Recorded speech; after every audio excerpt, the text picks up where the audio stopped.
Saludos, vamos a estudiar el tema de los vectores en el espacio tridimensional. Comenzamos con los vectores libres y los vectores posición. Es importante destacar que se debe hacer la correcta denotación acerca de los vectores libres y del vector posición. Es decir, cuando hablamos de un vector libre es porque vamos a tener en referencia su punto de inicio y su punto donde finaliza. Por lo tanto, cuando uno observa esta nomenclatura P1, P2 y la flecha, quiere decir que su punto inicial es P1 y su punto final es P2.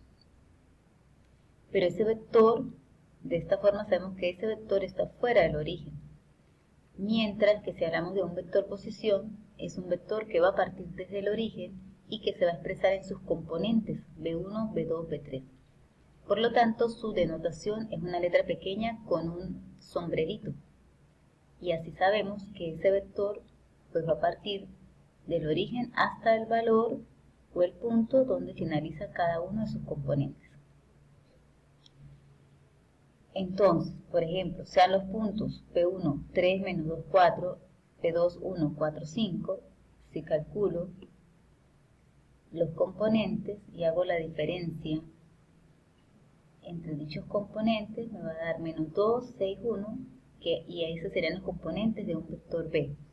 De tal forma que ese vector B es exactamente el mismo vector que va desde P1 hasta P2, simplemente que este es un vector libre y B sería un vector posición. Entonces es fundamental hacer la denotación correspondiente para cada uno de ellos. También de los vectores podemos conocer acerca de su longitud módulo, que sería el cuadrado de cada uno de sus componentes y sacamos la raíz. Y si ese valor de módulo es igual a 1, entonces decimos que el vector es un vector unitario. Los vectores unitarios con los cuales vamos a trabajar sería I, J, K, cada uno en su correspondiente a los ejes coordenados. Si nos dan un vector y ese vector no es unitario, entonces sabemos que si calculamos su longitud módulo y dividimos cada componente entre ese valor, vamos a obtener un vector unitario. Entonces decimos unitario de B o unitario de W, unitario del vector que me estén diciendo que se necesita que sea unitario. El otro elemento a estudiar son los vectores paralelos. Dos vectores van a ser paralelos si existe un escalar que al multiplicar por un vector me dé el otro vector. Entonces esa es la condición básica para que los vectores sean paralelos. Entonces aquí por ejemplo me dicen que un vector B que tiene un punto de inicio P1, 2 menos 1, 3 y tiene un punto final menos 4, 7, 5, cuando hacemos la diferencia entre esos puntos hallamos los componentes del vector B y sabemos si va a ser paralelo con este vector W si existe un escalar. En este caso el escalar sería menos 2 y observamos que sí son paralelos. Producto punto es otra definición fundamental de estudiar y precisamente se llama producto escalar o producto punto por esta denotación que es importante tomarla en cuenta. Si no se agrega este punto, no estaríamos haciendo referencia a ningún aspecto de los vectores, puesto que en los vectores no existe ni la multiplicación ni la división. Entonces, cuando hablemos o nos pidan el producto escalar, debemos marcar este punto entre ambos vectores. Y lo calculamos a través de la multiplicación de cada componente 1 con el componente 1, le sumamos la multiplicación del componente 2 con el componente 2 y le sumamos la multiplicación del componente 3 con el componente 3. Si hacemos ese cálculo y nos da 0, quiere decir que el vector es perpendicular. Si yo calculo el producto punto entre dos vectores y me da 0, quiere decir que es un vector perpendicular. También ese producto punto o ese producto escalar me sirve para conocer el ángulo entre dos vectores. Entonces, si yo hago el cálculo de mi producto escalar y lo divido entre la multiplicación de sus módulos, aplicando el arco coseno, puedo obtener ese valor del ángulo. Es importante tener en cuenta que para que ese valor del ángulo me identifique correctamente la abertura entre los mismos es porque ellos tienen este punto de inicio en común para ambos. Ahora, en cuanto al producto vectorial, que es otra definición fundamental, también se le conoce como producto cruz y se obtiene a través del determinante IJK y los componentes de cada uno de los vectores de los cuales necesitamos que apliquemos el producto vectorial.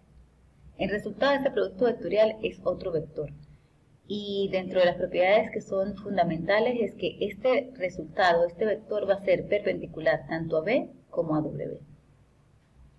Entonces, ¿qué debemos tener en consideración? Que el producto escalar me da un valor numérico y que el vector me da un vector. Además, que todo vector se puede expresar en sus componentes, pero también se puede expresar a través de las bases canónicas. Entonces me dicen aquí, sea los puntos A, B, C, vértices consecutivos en paralelogramo. Calcular el vértice faltante, el punto de corte de las diagonales y el área del paralelogramo. Si me están diciendo que es consecutivo, marco los puntos, sería A, B, C, D, y este es el vértice que me hace falta. Me doy cuenta que este vértice que me hace falta sería el punto de inicio entre de un vector que finalizaría en C y que sería igual al vector que va a iniciar desde A hasta B. Por ser lados del paralelogramo tienen que ser iguales. Entonces, si esos vectores son iguales, hago el cálculo algebraico y me da que D va a ser igual a menos 1 y menos 2. Ya tendría contestada la primera parte. Dice, el punto de corte de las diagonales. Entonces, el punto del corte de las diagonales coincide con el punto medio de una de ellas, por lo tanto, aplicamos la definición de punto medio. Ahora, el área del paralelogramo me va a indicar a mí que yo debo calcular el producto vectorial y tengo que obtener su módulo. Pero observen que ese producto vectorial debo calcularlo a través de dos vectores que están unidos por un mismo punto. Por lo tanto, aquí necesito calcular el vector que va desde A hasta D. Ya tengo el cálculo del vector que va de A hasta B, pero ahora el que va desde A hasta D, y al cual voy a llamar T. Porque para hacer ese producto vectorial tengo que tener esto en consideración, que parta de ese mismo punto. Entonces, cuando aplico el desarrollo de ese determinante a través de los procesos que ya estudiamos en álgebra lineal, me da 0, menos 1, 1, que serían sus componentes, o escrito en su base canónica, que sería menos j más k. ¿Qué sé? Yo sé en este momento que este vector es perpendicular tanto a B como perpendicular a P. Me piden es el área, entonces el área como propiedad del producto vectorial, sé que debo calcular el módulo, por lo tanto son 2 unidades cuadradas, raíz de 2 unidades cuadradas. Vamos a hacer un resumen entonces de lo que hemos estudiado hasta ahora. Vectores paralelos, que existe un escalar que multiplicado por ellos me da el otro vector. Vector perpendicular, que cuando aplique el producto escalar el resultado sea 0. Producto escalar, que necesariamente debo marcar este punto para saber que estoy haciendo referencia a un producto escalar y que ese resultado me va a dar 0, perdón, me va a dar un número.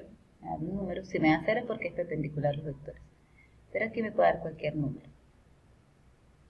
Y que el producto vectorial me va a dar como resultado un vector. ¿Qué características tiene ese vector que resulta de hacer este producto escalar vectorial? Que es perpendicular tanto a B como perpendicular a W. Y otra cosa importante que me da cuando hago el producto vectorial, es que si como resultado tengo el vector nulo, fíjense que tengo el vector nulo y le tengo un sombrerito para saber que es un vector nulo y diferencial de este 0.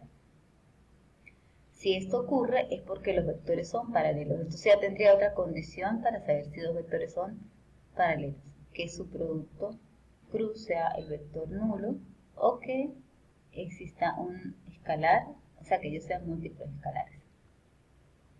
Los invito a que realicen un ejemplo donde se cumpla esta, o hagan una prueba, una demostración donde se cumpla esta propiedad y una demostración donde se cumpla esta propiedad, porque dichas propiedades son fundamentales para los siguientes conceptos que vamos a estudiar.